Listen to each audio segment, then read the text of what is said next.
poursuivons avec la question de l'atelier. L'atelier, c'est clairement un lieu dans lequel tu passes beaucoup de temps. Oui, Et en même temps, tu reçois, comme les artistes en général, hein, quand ils ont la chance d'avoir un atelier où on peut se déplacer, qui n'est pas seulement un laptop, justement. Comment tu vis cette relation aux visiteuses et visiteurs de tes œuvres alors qu'elles sont littéralement en train d'émerger, presque en train de se faire? Moi, j'ai eu la chance à ce que tu me présentes parfois des œuvres qui n'étaient même pas terminées. Ça peut être évidemment, j'imagine qu'il y a des commissaires qui passent ici, il y a des collectionneurs, il y a des critiques. Comment tu vis ce lieu très particulier qui est l'atelier, où tu es chez toi, où tu reçois, où tu mets les œuvres que tu as envie de montrer comme en galerie, mais ce n'est pas en galerie? Comment tu vis ces échanges? Alors c'est un moment privilégié parce que tu peux réellement expliquer en détail ton processus de travail et répondre aux questions. Moi, si tu veux, j'ai une œuvre qui est, si tu regardes des photos sur un site web, sur Instagram, tu ne vas pas immédiatement comprendre. Tu ne sais pas comment ça marche, tu ne sais pas quel est... Donc, si tu veux, à l'atelier, tu peux voir les différentes étapes. Tu as des œuvres qui sont finies, tu as des œuvres qui sont en cours. Tu parlais des œuvres brûlées, tu as des pièces qui sont brûlées mais pas assemblées. Donc, tu peux réellement expliquer. Donc, c'est un moment privilégié. Tu peux réellement expliquer en détail ton processus. Et donc, le fait qu'il y ait le moins d'incompréhension possible. Ensuite, c'est aussi un moment privilégié parce que tu vas avoir des critiques ou des commentaires, et donc c'est extrêmement intéressant, si tu veux, de savoir comment les œuvres sont perçues, ou comment elles sont bien perçues, mal perçues. Donc c'est un moment vraiment pour moi assez privilégié.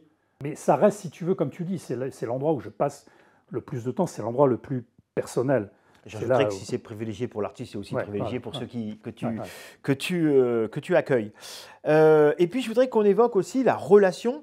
Là, on est dans le relationnel, notamment dans le milieu de l'art, et pas que, la relation avec les galeries.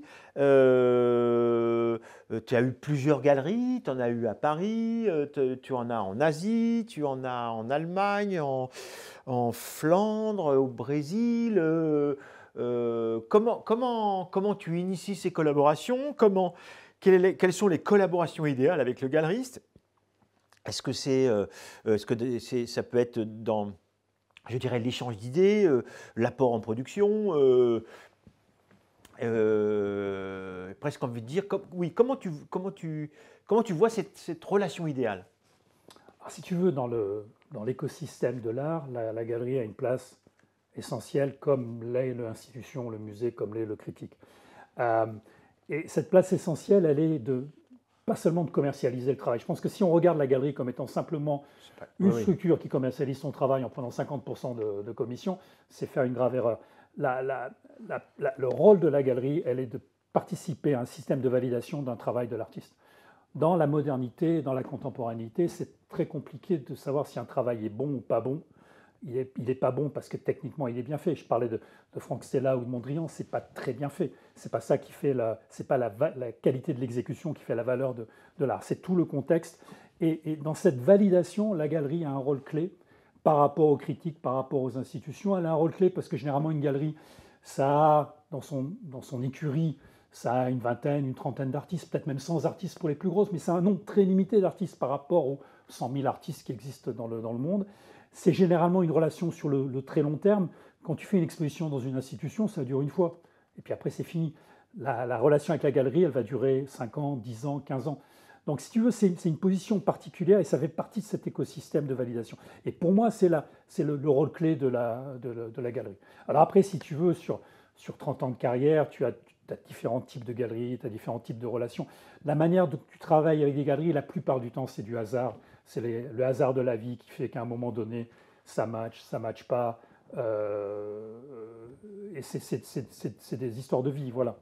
Alors, tu le disais, il y a une différence entre parler avec les spectatrices et spectateurs de ton œuvre en galerie, au vernissage, dans l'atelier où on prend son temps, et puis peut-être l'endroit où on prend le moins son temps, c'est les foires. Alors je sais que tu n'hésites jamais à visiter les foires, même en tant qu'artiste qui n'y expose pas nécessairement.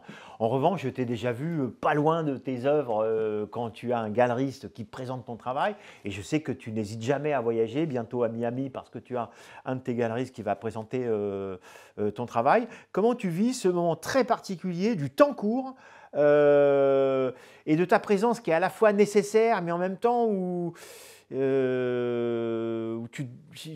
presque envie de dire tu dois trouver ta place aussi quand tu es artiste sur une foire avec le galeriste et avec les collectionneuses et collectionneurs qui parfois ont très envie de rencontrer l'artiste, parfois n'ont pas du tout envie de rencontrer l'artiste. Comment tu vis ces moments très particuliers de la foire?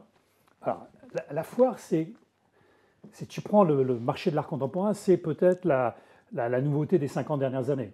Picasso, Andy Warhol, ils n'avaient pas de foire. Donc c'est vraiment ce qui a émergé ces 30 dernières années. Alors, il y avait des salons. Oui, mais ce n'était pas les foires au sens Art Basel. Oui, c'était pas des. Oui, oui. Et c'est devenu quelque chose de très important. C'est quelque chose en tant qu'artiste qui est nécessaire. Moi, si tu veux, je ne fais pas le point, mais je pense que 30% peut-être de mes revenus, des ventes d'œuvres se font au travers des foires. Donc si tu veux, c'est quelque chose d'important, mais en tant qu'artiste, c'est excessivement frustrant parce que tu n'es pas en contrôle. Donc tu fais des œuvres, ouais. Tu ne sais pas à côté de qui tu vas être accroché. Si la pièce est vendue, elle est immédiatement décrochée. On va raccrocher quelque chose d'autre.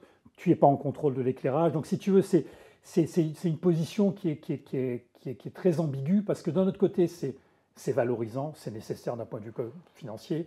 C'est valorisant parce que ça fait partie du processus de validation. Donc tu parles par exemple d'Art Basel Miami Beach, c'est d'avoir accès à des très gros collectionneurs, des gros critiques, des institutions. Et en même temps, c'est de ne pas être en position de contrôle et tu n'as pas ton mot vraiment à dire puisque les enjeux sont au-delà de ta simple présence. Donc c'est une position assez ambiguë, assez délicate. Et je préfère très largement les expositions personnelles où tu es en contrôle que les foires. Voilà. Et pour revenir justement aux collectionneuses et collectionneurs, j'imagine qu'il y en a qui suivent ton travail dans la durée, qui viennent aussi en atelier. Comme je le disais tout à l'heure, moi j'ai toujours trouvé ça très étrange, cette différence qu'il y a entre les collectionneuses et collectionneurs qui veulent ou veulent pas rencontrer l'artiste. Ça m'a toujours oui, c'est vrai. C'est étrange. Hein. Et en même temps, c'est leur droit. Je le comprends, parce qu'en fin de compte, si tu as mis une œuvre que tu accroches dans ton salon, par exemple, au-dessus de ton canapé, tu n'as peut-être pas envie d'avoir l'image de l'artiste avec ses obsessions, ses interrogations, ses obsessions sur la fin du monde et sur la fin de l'espèce humaine au-dessus de ton canapé. Donc, tu n'as peut-être pas envie de le rencontrer parce que tu veux avoir ta propre lecture. Et en même temps, tu en as qui veulent le rencontrer parce qu'ils ont envie de savoir exactement ce que l'artiste a voulu dire ou ce qu'il représente. Donc, je comprends tout à fait. Ça, je comprends tout à fait.